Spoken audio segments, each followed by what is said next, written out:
Pemirsa, ada nuansa yang terasa berbeda ketika kita berkunjung ke rumah sakit yang satu ini. Meski merupakan rumah sakit umum daerah, namun menuai decak kagum dari pasien yang mayoritas merupakan peserta BPJS karena kualitas dan juga fasilitasnya yang lengkap.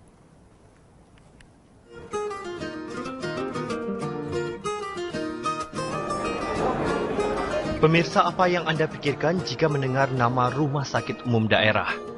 Jika sebelumnya rumah sakit umum daerah terkesan minim fasilitas, namun kini warga Jakarta dapat berbangga hati.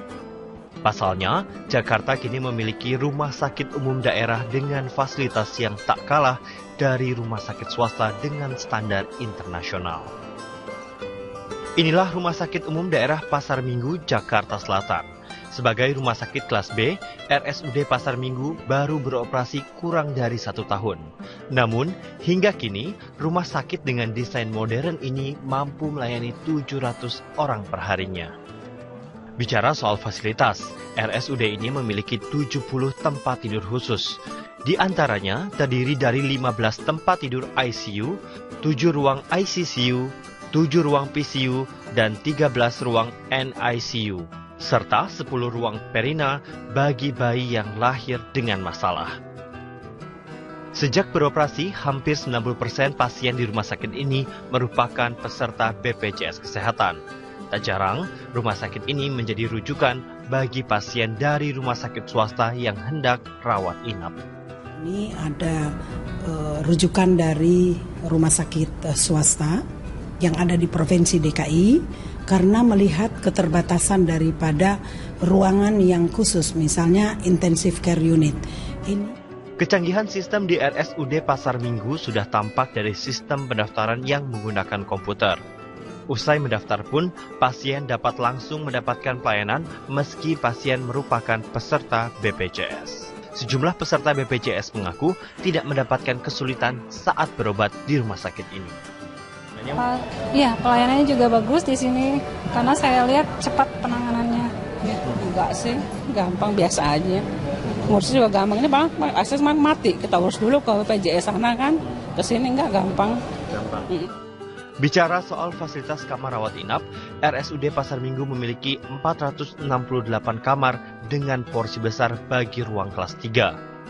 Hal ini dikhususkan bagi peserta BPJS agar dapat lebih mudah mengakses fasilitas rawat inap.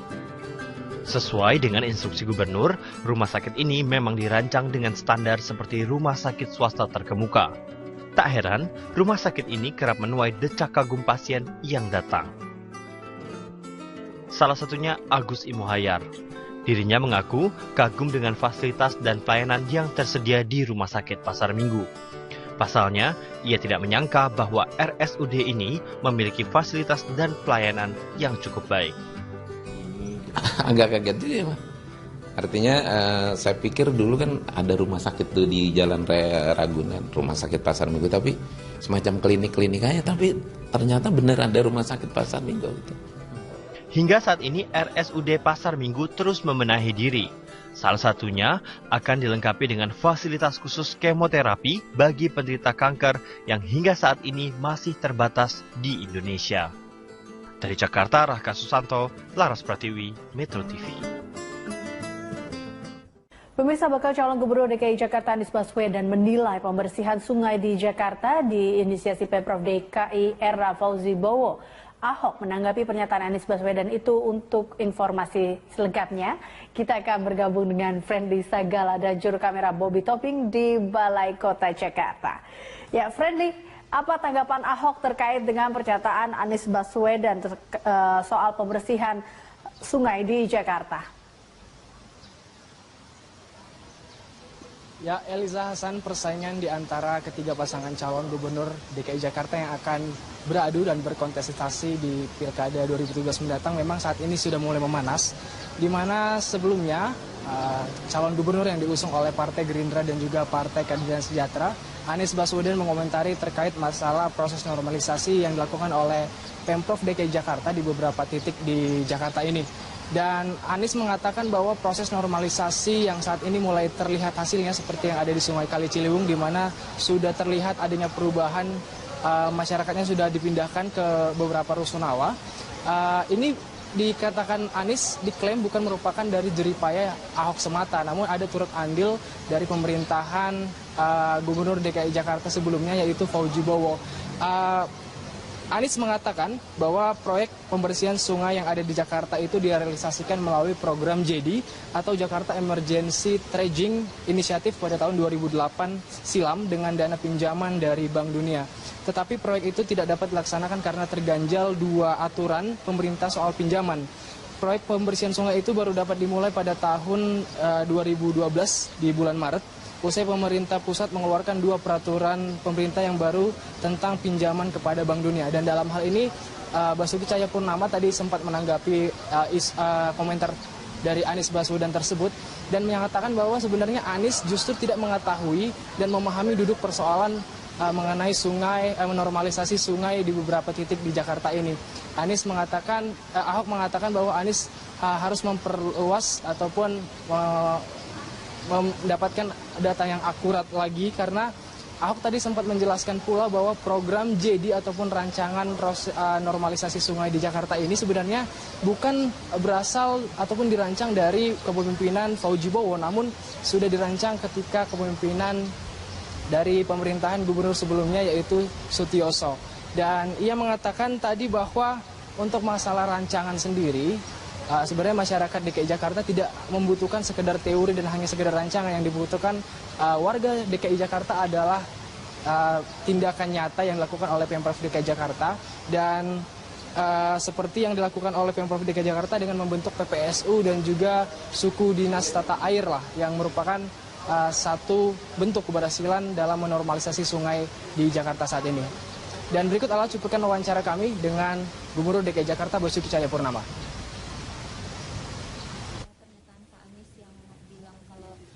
Bersih di Jakarta itu programnya Pak Fokus.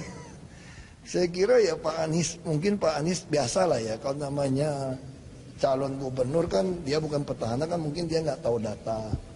Jadi sehingga tim suksesnya juga mungkin cari datanya juga salah. Sebetulnya itu program JD itu normalisasi sungai itu dari zaman Bang Yos. Lalu bicara tanda tangannya di zaman Pak Foke. Sama kayak MRT semua zamannya mereka. Nah, tapi siapa yang eksekusi? Itu yang Pak Jokowi sama saya sampaikan. Jakarta tuh nggak butuh program, nggak butuh teori-teori. Kita harus eksekusi. Harus ada tindakan nyata. Lalu Pak Anies juga mungkin karena dia bukan petahana, dia nggak ngerti bahwa bersihkan sungai, jaga sungai bersih dengan program JD ini nggak ada hubungan sebetulnya. Program sungai bersih karena kita bentuk PPSU, UPK Badan Air, tungguin. Saya bikin sistem, semua sungai per jarak, kita gunakan smart city. Saya tahu persis sungai ini kalau kotor, siapa yang tanggung jawab, termasuk jalan. Makanya jalanan Jakarta lebih bersih. Ini nggak ada cerita Foke yang bikin jalan gitu, aspal gitu loh. Untuk mengantisipasi ancaman banjir di Jakarta menjelang musim penghujan tiba, Pemprov DKI melakukan normalisasi kali Mukerfart dan Mogot Jakarta Barat, juga mempercepat pembangunan jalan inspeksi di bantaran kali sebagai jalan, jalur hijau, dan tempat masuk alat berat untuk menormalisasi kali. Dan untuk informasi terkini kita akan segera bergabung dengan reporter Friendly Sagala dan juru kamera Rizky Andrianto serta pilot drone Jen Anwar. Friendly, benarkah sejumlah pabrik yang ada di bantaran kali Mukerfart Jakarta Barat akan segera digusur?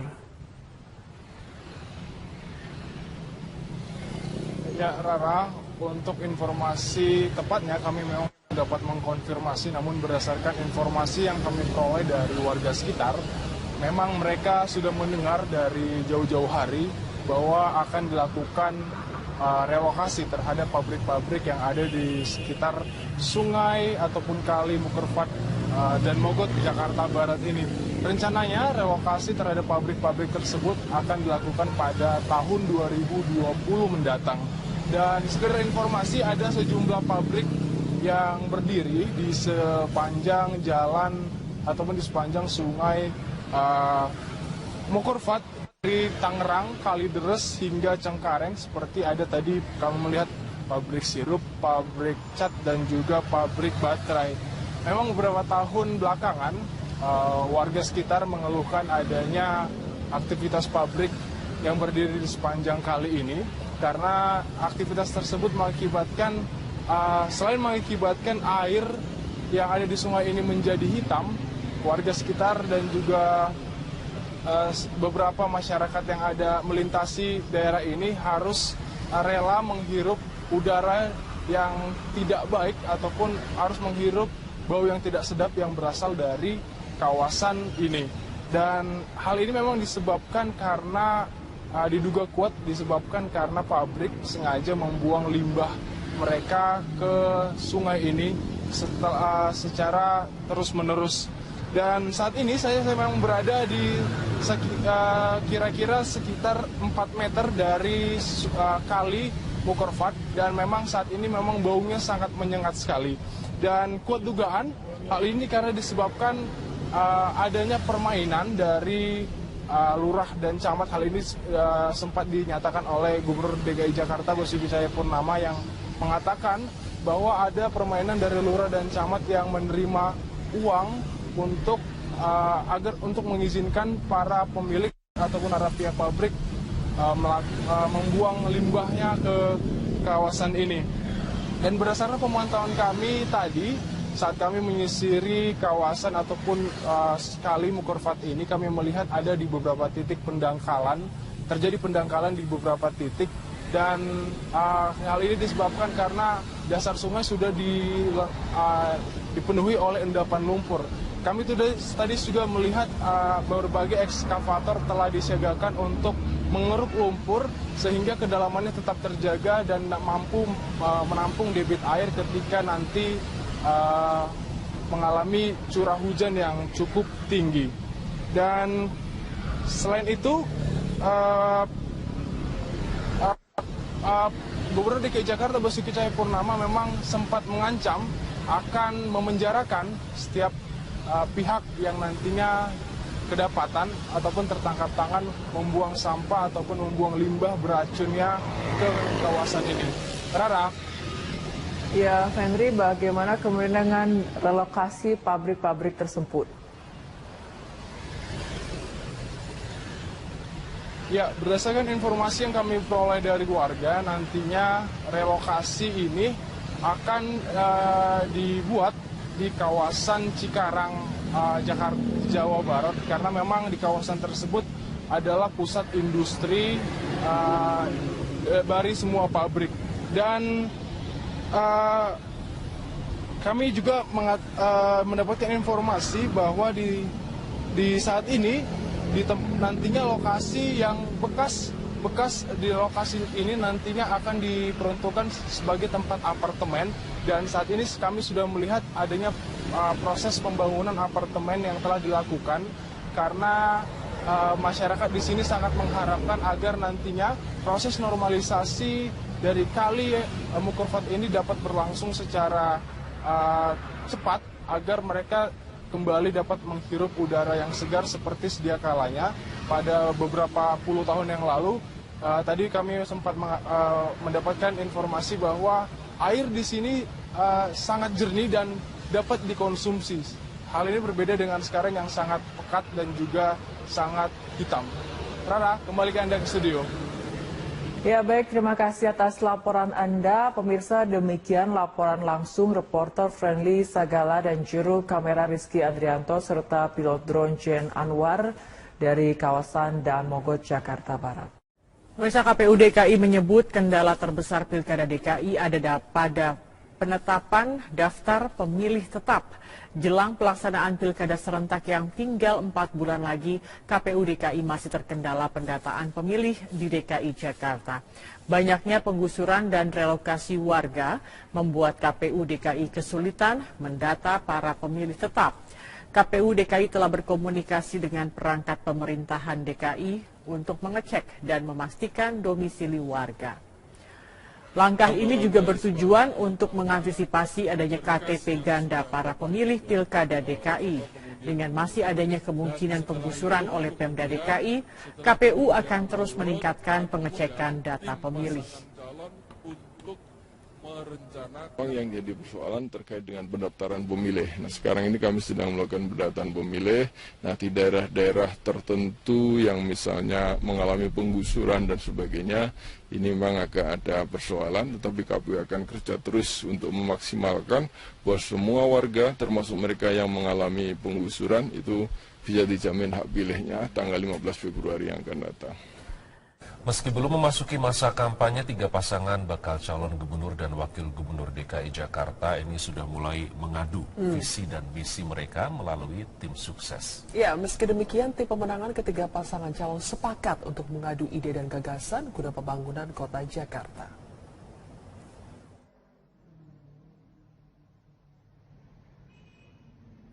Kontestasi pilkada yang sehat, demokratis, dan menggembirakan menjadi harapan warga Jakarta dari ketiga pasangan calon gubernur dan wakil gubernur DKI Jakarta yang telah mengikuti serangkaian tahapan pilgub di KPU.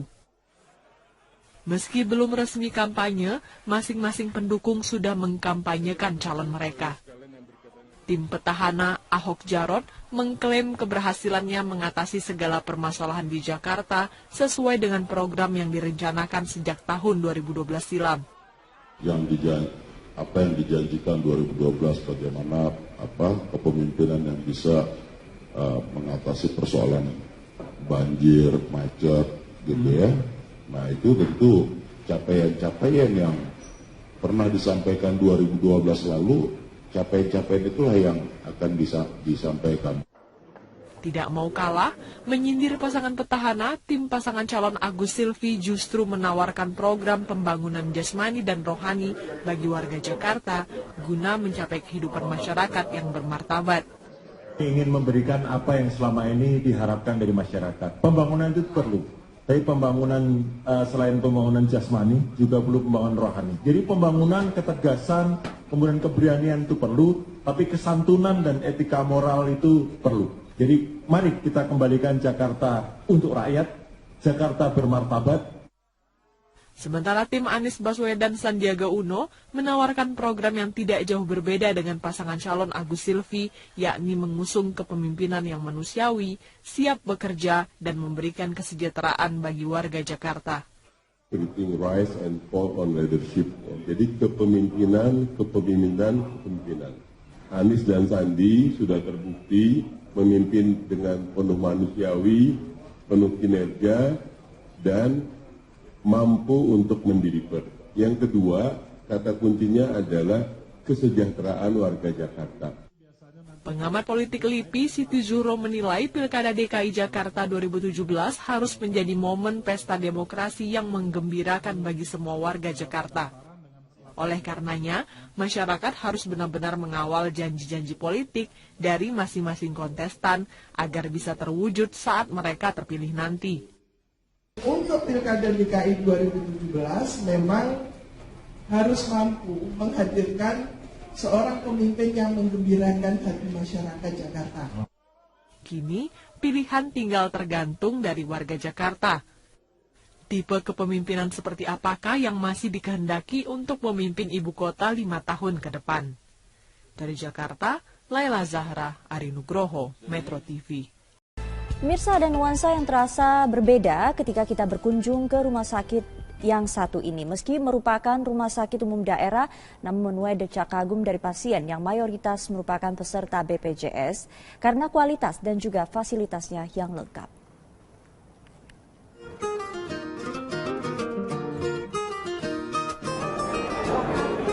Pemirsa, apa yang Anda pikirkan jika mendengar nama Rumah Sakit Umum Daerah? Jika sebelumnya rumah sakit umum daerah terkesan minim fasilitas, namun kini warga Jakarta dapat berbangga hati. Pasalnya, Jakarta kini memiliki rumah sakit umum daerah dengan fasilitas yang tak kalah dari rumah sakit swasta dengan standar internasional. Inilah Rumah Sakit Umum Daerah Pasar Minggu, Jakarta Selatan. Sebagai rumah sakit kelas B, RSUD Pasar Minggu baru beroperasi kurang dari 1 tahun. Namun, hingga kini, rumah sakit dengan desain modern ini mampu melayani 700 orang perharinya. Bicara soal fasilitas, RSUD ini memiliki 70 tempat tidur khusus. Di antaranya terdiri dari 15 tempat tidur ICU, 7 ruang ICCU, 7 ruang PCU, dan 13 ruang NICU, serta 10 ruang perina bagi bayi yang lahir dengan masalah. Sejak beroperasi, hampir 90% pasien di rumah sakit ini merupakan peserta BPJS Kesehatan. Tak jarang, rumah sakit ini menjadi rujukan bagi pasien dari rumah sakit swasta yang hendak rawat inap. Ini ada rujukan dari rumah sakit swasta yang ada di Provinsi DKI karena melihat keterbatasan daripada ruangan yang khusus, misalnya intensive care unit.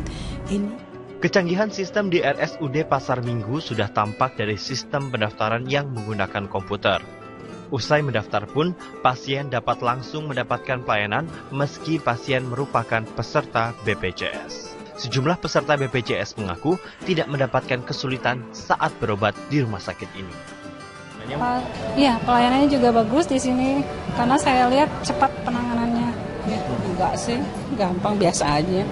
Ngurusnya juga gampang. Ini bang, akses mati. Kita urus dulu ke BPJS sana kan. Kesini enggak gampang. Bicara soal fasilitas kamar rawat inap, RSUD Pasar Minggu memiliki 468 kamar dengan porsi besar bagi ruang kelas 3. Hal ini dikhususkan bagi peserta BPJS agar dapat lebih mudah mengakses fasilitas rawat inap. Sesuai dengan instruksi gubernur, rumah sakit ini memang dirancang dengan standar seperti rumah sakit swasta terkemuka. Tak heran, rumah sakit ini kerap menuai decak kagum pasien yang datang. Salah satunya Agus Imohayar. Dirinya mengaku kagum dengan fasilitas dan pelayanan yang tersedia di Rumah Sakit Pasar Minggu. Pasalnya, ia tidak menyangka bahwa RSUD ini memiliki fasilitas. Dan ia mengatakan tadi bahwa untuk masalah rancangan sendiri, sebenarnya masyarakat DKI Jakarta tidak membutuhkan sekedar teori dan hanya sekedar rancangan. Yang dibutuhkan warga DKI Jakarta adalah tindakan nyata yang dilakukan oleh Pemprov DKI Jakarta.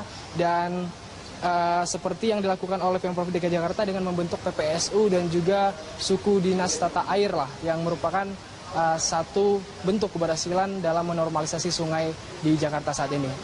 Dan berikut adalah cuplikan wawancara kami dengan Gubernur DKI Jakarta Basuki Cahayapurnama.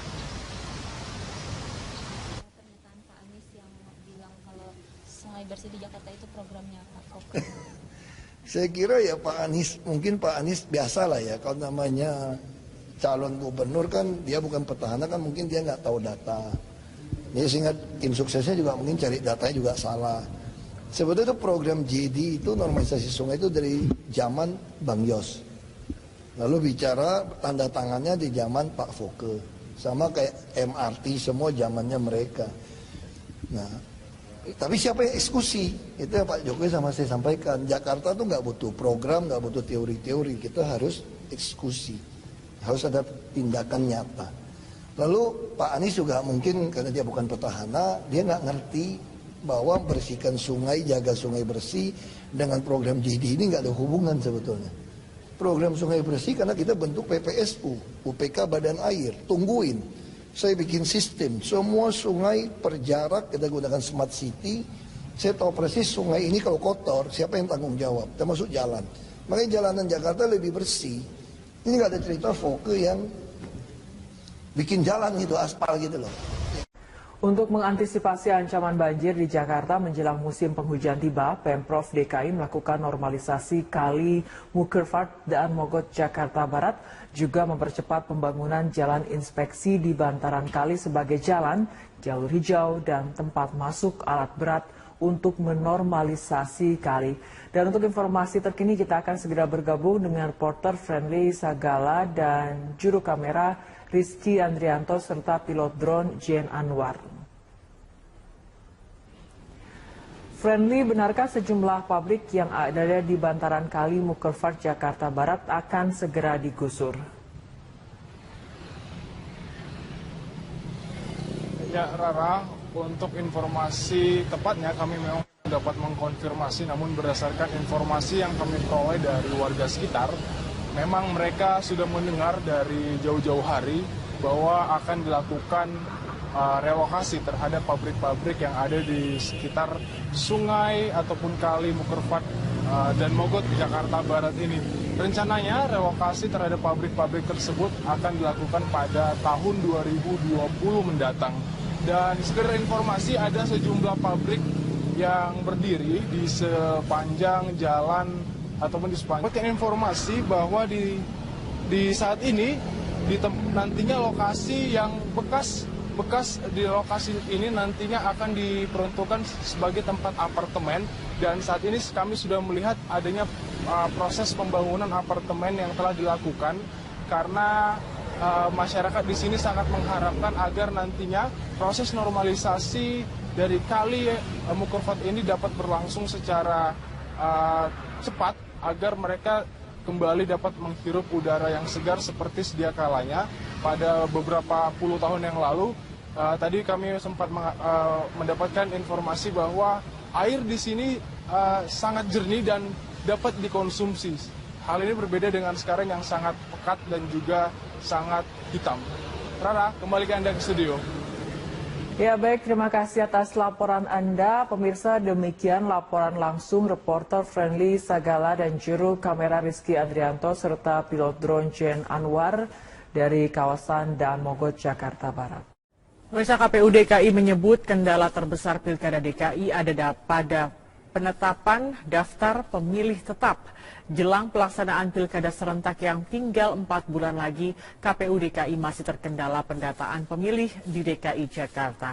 Banyaknya penggusuran dan relokasi warga membuat KPU DKI kesulitan mendata para pemilih tetap. KPU DKI telah berkomunikasi dengan perangkat pemerintahan DKI untuk mengecek dan memastikan domisili warga. Langkah ini juga bertujuan untuk mengantisipasi adanya KTP ganda para pemilih Pilkada DKI.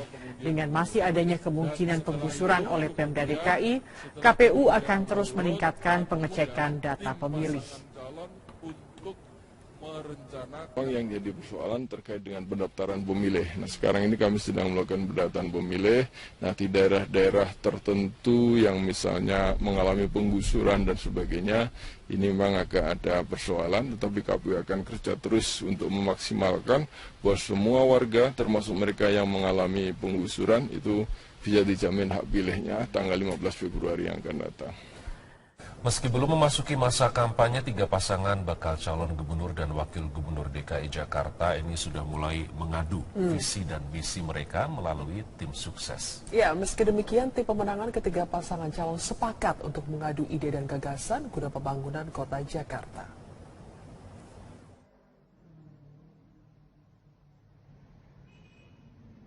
Kontestasi pilkada yang sehat, demokratis, dan menggembirakan menjadi harapan warga Jakarta dari ketiga pasangan calon gubernur dan wakil gubernur DKI Jakarta yang telah mengikuti serangkaian tahapan pilgub di KPU. Meski belum resmi kampanye, masing-masing pendukung sudah mengkampanyekan calon mereka.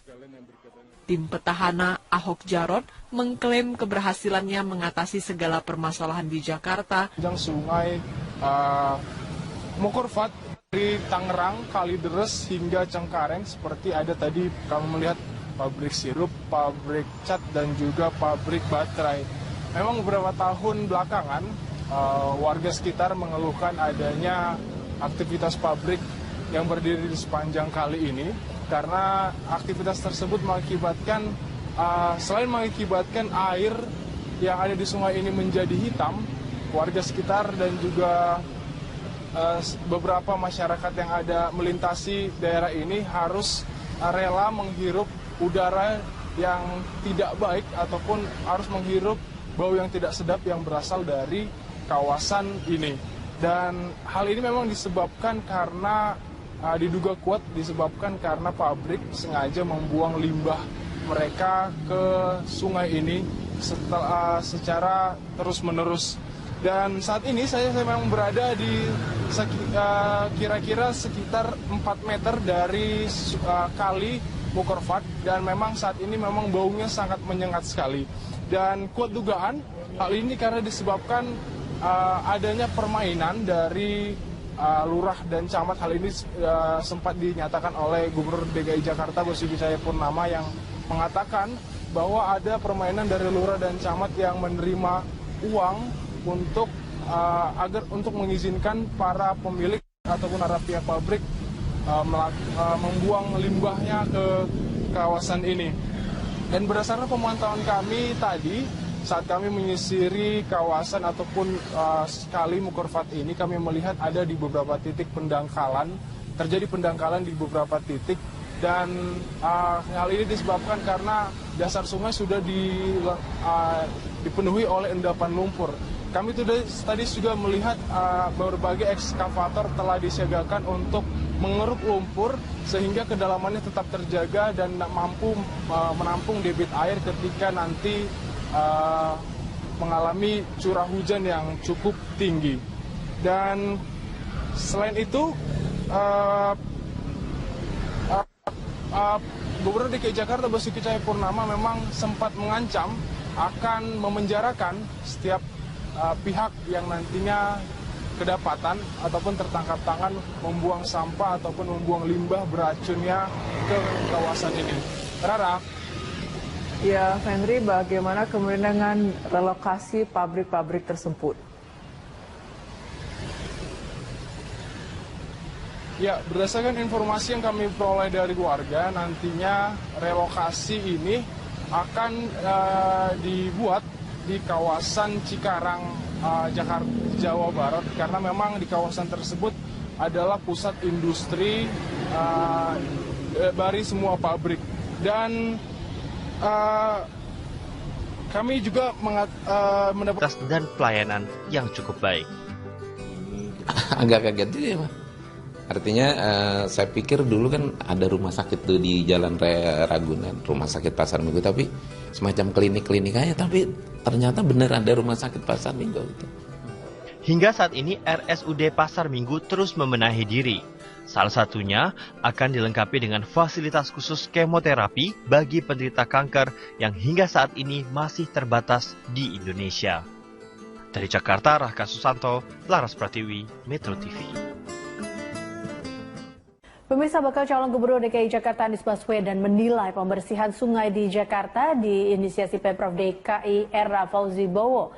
Ahok menanggapi pernyataan Anies Baswedan itu. Untuk informasi selengkapnya, kita akan bergabung dengan Friendly Sagala dan juru kamera Bobby Topping di Balai Kota Jakarta. Ya, Friendly, apa tanggapan Ahok terkait dengan pernyataan Anies Baswedan soal pembersihan sungai di Jakarta? Ya, Eliza Hasan, persaingan di antara ketiga pasangan calon gubernur DKI Jakarta yang akan beradu dan berkontestasi di Pilkada 2017 mendatang memang saat ini sudah mulai memanas, di mana sebelumnya calon gubernur yang diusung oleh Partai Gerindra dan juga Partai Keadilan Sejahtera, Anies Baswedan mengomentari terkait masalah proses normalisasi yang dilakukan oleh Pemprov DKI Jakarta di beberapa titik di Jakarta ini. Dan Anies mengatakan bahwa proses normalisasi yang saat ini mulai terlihat hasilnya seperti yang ada di Sungai Kali Ciliwung, di mana sudah terlihat adanya perubahan, masyarakatnya sudah dipindahkan ke beberapa rusunawa. Ini dikatakan Anies diklaim bukan merupakan dari jeripaya Ahok semata, namun ada turut andil dari pemerintahan Gubernur DKI Jakarta sebelumnya, yaitu Fauzi Bowo. Anies mengatakan bahwa proyek pembersihan sungai yang ada di Jakarta itu direalisasikan melalui program JD atau Jakarta Emergency Dredging Initiative pada tahun 2008 silam dengan dana pinjaman dari Bank Dunia. Tetapi proyek itu tidak dapat dilaksanakan karena terganjal dua aturan pemerintah soal pinjaman. Proyek pembersihan sungai itu baru dapat dimulai pada tahun 2012 di bulan Maret. Usai pemerintah pusat mengeluarkan dua peraturan pemerintah yang baru tentang pinjaman kepada Bank Dunia. Dan dalam hal ini Basuki Cahayapurnama tadi sempat menanggapi komentar dari Anies Baswedan tersebut dan menyatakan bahwa sebenarnya Anies justru tidak mengetahui dan memahami duduk persoalan mengenai sungai, normalisasi sungai di beberapa titik di Jakarta ini. Ahok mengatakan bahwa Anies harus memperluas ataupun mendapatkan data yang akurat lagi, karena Ahok tadi sempat menjelaskan pula bahwa program JD ataupun rancangan normalisasi sungai di Jakarta ini sebenarnya bukan berasal ataupun dirancang dari kepemimpinan Fauzi Bowo, namun sudah dirancang ketika kepemimpinan dari pemerintahan gubernur sebelumnya, yaitu Sutioso.